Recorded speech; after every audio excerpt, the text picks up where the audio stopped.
Good morning, this is the Volkswagen Id.7 Pro and in my opinion this is the best long distance traveling EV on the market. I will show you inside the car what I mean and then we're gonna look in detail at a trip that I did with my wife to Eindhoven, 1600 kilometers.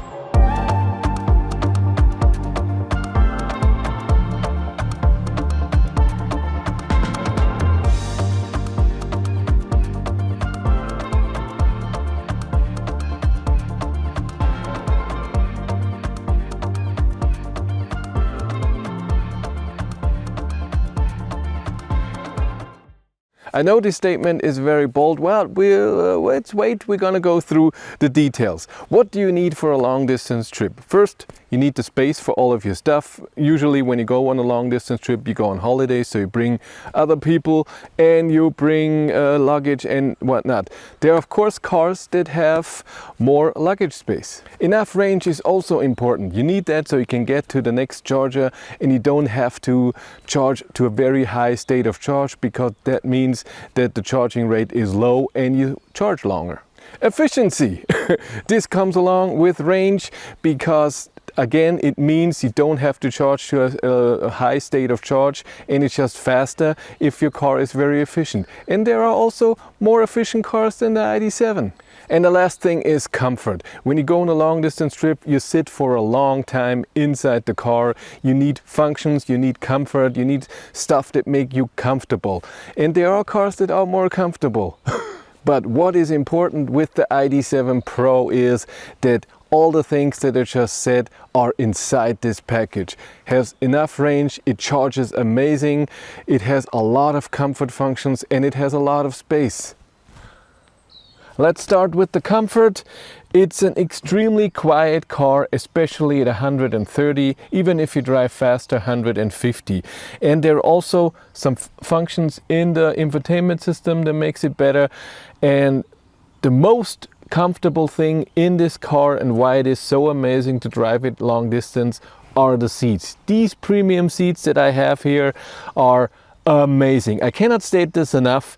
It's incredible how comfortable they are. They have great side support. You're not slipping around. It's a good material. They have massage function, which is amazing, and not just on the rear, also on the bum. That's amazing for long distance traveling. And then you have ventilated seats with them. And in here you can do it perfectly. On level 1 you can also have it in automatic, which is amazing, where it just knows, hey, seat is cold, I heat it up. Hey, seat is warm, or you're sweating, I do both heating and cooling. Or seat is warm, I just cool it. It's amazing. And it does it very slightly. You feel it, but it's not too much. And even Cindy, she's frozen, as every woman, that's just normal. Very comfortable to sit in here. And also for her, she can sit in this car for many hours, which is also very unusual. The seats are just amazing. And then the comfort on the road. This car has DCC, dynamic chassis control. I can put it in more sporty or more comfort, and it adjusts the dampers and everything, the whole suspension according to the road. And it's really, really comfortable. Of course, this is not on a level of a BMW i7 or an Audi Q8 e-tron. Those cars are more comfortable, but also more pricey. Like I said, this is a good mix. It's not the best at anything, but it's a very good mix. We have enough trunk space in here. It's a very long trunk. It's not extremely deep, but you have a second compartment and even a third one in here. There's no frunk, but still enough space to put many suitcases in here, and it's enough to go on a holiday. And enough space for passengers on the rear seats. They have enough legroom, enough headroom. 3 people can sit in there comfortably, 3 grown-ups, that's important if you need that. And if you don't have anyone in there, there's so much space here in the foot area. You can put a lot in there, so it doesn't always have to be on the seats. It can be in there because it's so much legroom.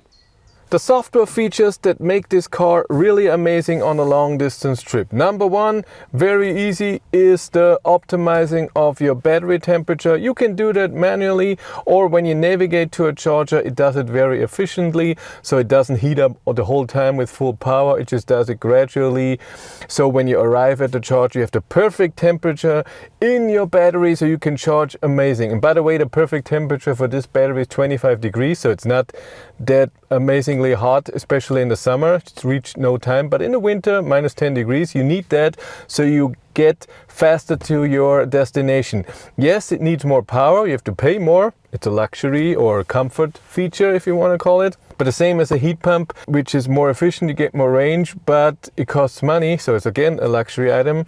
And this is just amazing to get as fast as possible to your destination. Awesome. The seat function, when you go into the seat, of course down here I can do seat heating and seat ventilation, and I can do it in here, and like I said, it works really amazing. I also have max seat ventilation, max drying and max heating, and then my auto function. Right now it doesn't need to cool or heat the seat, so it's perfect temperature and not wet. And for the auto function you have also settings, so you can, for the driver and the passenger, you can have different settings for heat, for the bottom seat or the rear, so the rear on your back, and also for ventilation. Do you want it very cool or do you want it not as cool but just a bit? The same for heat if it's strong, and like I said, for passenger and driver differently. Massage function, you have a lot of different massage functions, and you can just start it, set the time, get a different massage that does the bum as well. You can choose intensity, how strong it should be and how long. And when it's done after 30 minutes, you can just switch it on the seat itself, and it's going to continue with the same program that you have set. If you just start it from starting the drive, it will always take the first one here. Something that's very cool to have in a car, of course, Android Auto, Apple CarPlay, and wirelessly. It doesn't have to be connected via cable. Then you have all of your apps to do all of your planning, and you have Spotify in the car, where Volkswagen is paying for the data for Spotify because it goes over the mobile connection of your car, and when you have a WeConnect contract, it will be paid with that. You don't need extra data. I don't have data right now, that's why it's not working. Something very important for long distance traveling is, of course, navigation in combination with what it shows you where to go. In ID cars, and especially in the Id.7, that's really amazing. Your navigation is pretty good, and when you navigate to somewhere, it calculates the range very well because it looks at where are you driving, what's the weather, does it go uphill, downhill, and how are you driving, all of this. So it's pretty accurate. Then you have the ID light, this light here in front that's in other cars as well, that will show you a blue line or something if you have to go off, or if you have to go off the highway, it even shows one part on the right that you know. The navigation tells you, and of course the head-up display. The head-up display on a long distance trip is amazing. First of all, you can leave your eyes on the road. You don't have to look down or anywhere. You can see your range, your state of charge. You can see your speed, of course, your average consumption, assist system, and of course navigation. And then you have the augmented reality part that shows you when you have to go off and when you have to change lane also, which is amazing. It will show you, hey, you have to go to the left or the right lane, and then when you go over, it shows you that yes, you are in the right lane, stuff like this, which is really amazing. So it makes the trip awesome. And even if when you have the sound off, because you don't want that annoying in 2 kilometers go right, in 1 kilometers go right, in 500 meters go right, now go right. It's really annoying after a while. Even when you have that off, you have so many visual things that tell you where you have to go, and with the map here, and you can have it, of course, extremely big on this 15-inch screen. It really works well, and you have no stress and no problem getting your destination without, hey, where are you, what's going on? No, it's really fine. And the last comfort thing, and makes the whole trip amazing, is travel assist, the self-steering. On the country road, it's already good. On the highway, it's amazing. A travel assist steers very comfortable. It's no weird movement. It does it very stable and, like I said, comfortable. And the most important thing, you don't have to hold the steering wheel very hard or steer against it. A light touch on the steering wheel in a comfortable position. And it recognizes that you're there and just drives, and it steers itself. That's a safety function for you if for 1 second you look somewhere else. And of course you have adaptive cruise control on, where it keeps the distance in a traffic jam, or when there's a speed limit and you want to keep the distance. It does it all automatically and makes the whole trip amazingly comfortable and relaxing. And adaptive cruise control can also set the speed, what it reads from the traffic signs, and it does that on the highway pretty good. It works with a lot of different signs. The problem is it sets it to exact that speed, not, I don't know, 5 kilometers an hour more that I would like. So I don't use it, but it's a great function.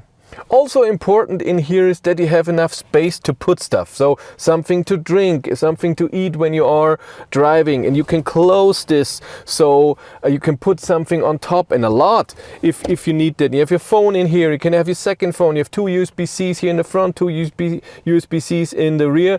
There's no 12-volt outlet here in the front, it's only in the trunk, but there's adapters if you need that. And this charges extremely fast, 45 watt. It works amazing, really strong. I like that. And down here is another pocket, and in the door is pocket where you can put even a big bottle of water. So there's enough space when you go on a long distance trip to put stuff somewhere.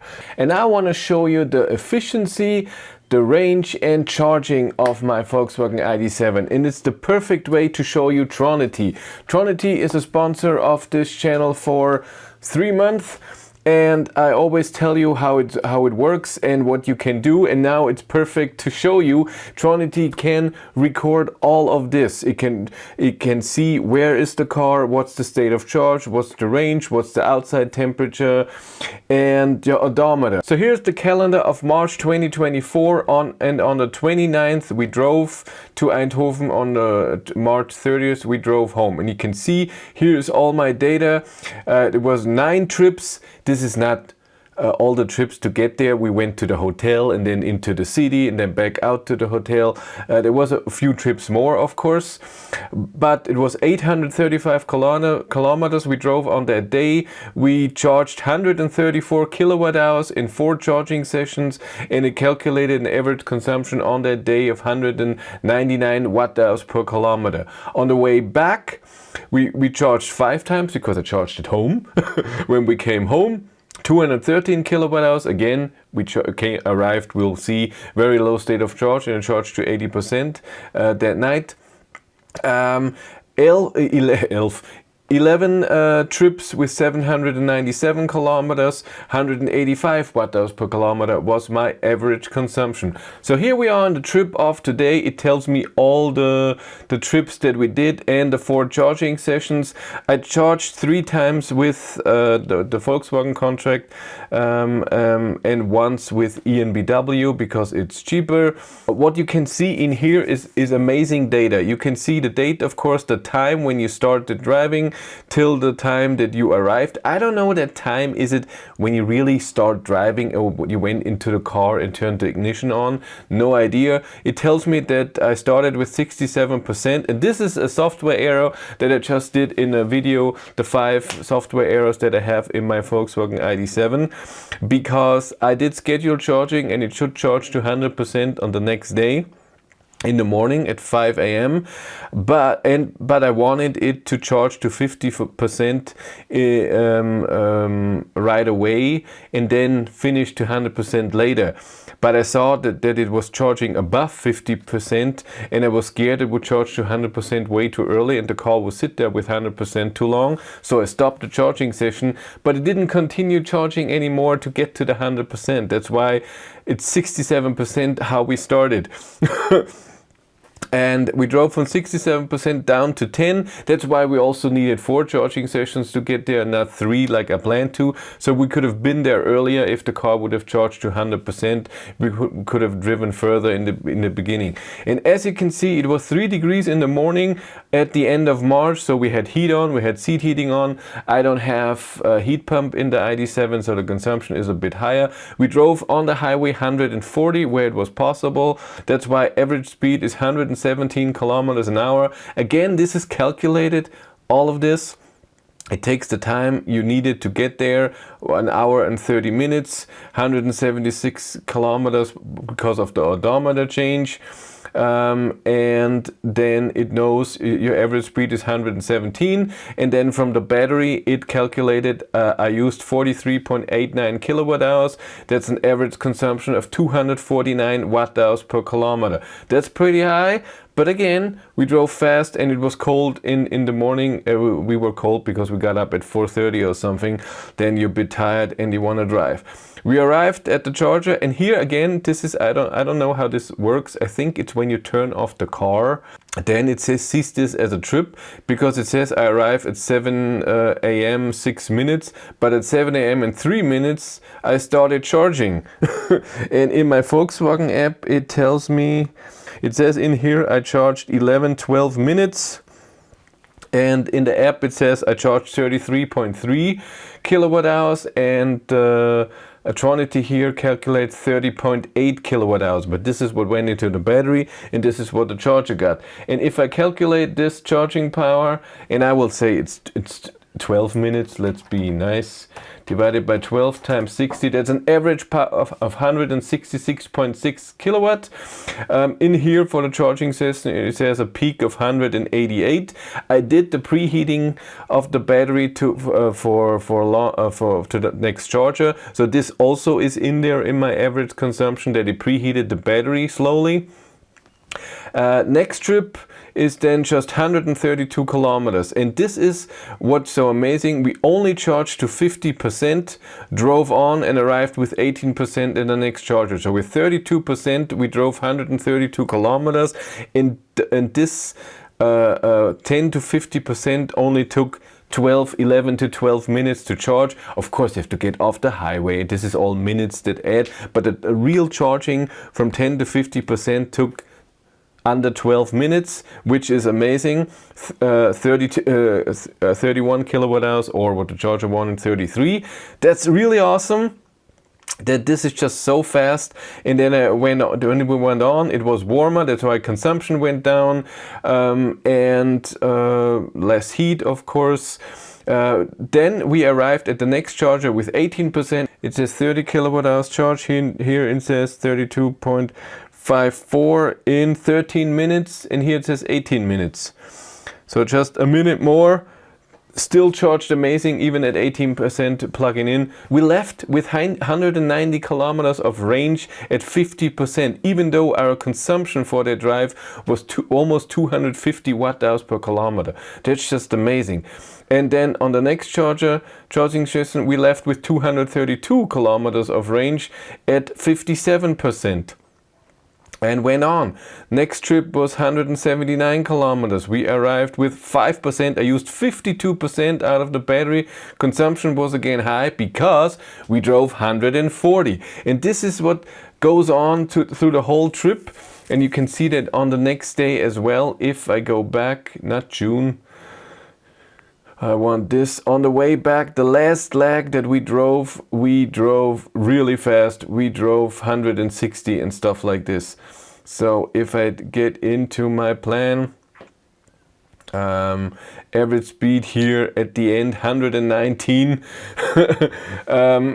I just drove. We wanted to go home and we drove fast, and charging worked so fine. And this is where the Id.7, my Id.7 went over 10,000 kilometers, by the way. I didn't know this. But here a few times average speed of 119 with going out to a charger and construction and everything. That was pretty amazing. And the last charging session that you can see here on the way home, this was done then at home, 6 to 80%. It says here home with AC, the rest was all DC. Here one time, that was the only time where we looked at a little town and just charged, where this was just time, and it still only took 42 minutes from 6 to 93%. Which you wouldn't do if it's really, really important to go. But again, look at the peaks. 186, 186, 184, 180, and the real peak is, I think, 186, 187 into the battery. So charging power is amazing. It went really well. The consumption on the way home, as you can see, what is this, 20 kilometers, 15 to 6%. I have no idea what this was, but the rest is all around 200 watt hours per kilometer, except for the last 90 kilometers. I think I drove 180 then. Top speed through, because it was the last leg, just 90 minutes from the last charger in Straubing. It was just, let's get home. That's why we arrived with 6%. And we started with 37. That was like, let's go. So this is where the consumption went up, and it got colder again. So we needed heat. But till then, it was all 200, around 200 watt-hours per kilometer. On a not very hot day, 21 degrees. I didn't remember that, but that's good. And we drove fast. We drove 140 on the way back, 150, 160, and like I said, the last leg 180. It went really well and smooth and just comfortable, and it worked just well. Every time we plugged in, charging worked. It always charged with perfect power, and it keeps the charging power very high to 64%. You get 100 kilowatt. We barely ever charge to that. When I look at this, we charged to 68.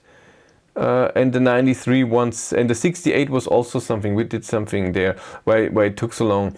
And the day before also not ever coming in this direction. This is awesome.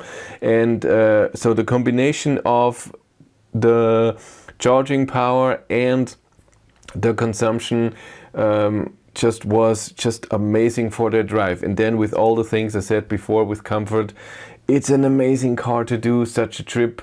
We really enjoyed it, and it wasn't exhausting, even though in 2 days we drove 1,700 kilometers. And it wasn't planned. The second day we wanted to stay at a hotel, but then I said, let's go home, and she said, okay. If you want to follow me on Instagram, BatteryLife1, and if you want to support the channel, there's a Patreon link in the description below. And here on YouTube, there's also channel membership. But that's it for me. Thank you very much for watching. Have a great day and take care. Bye.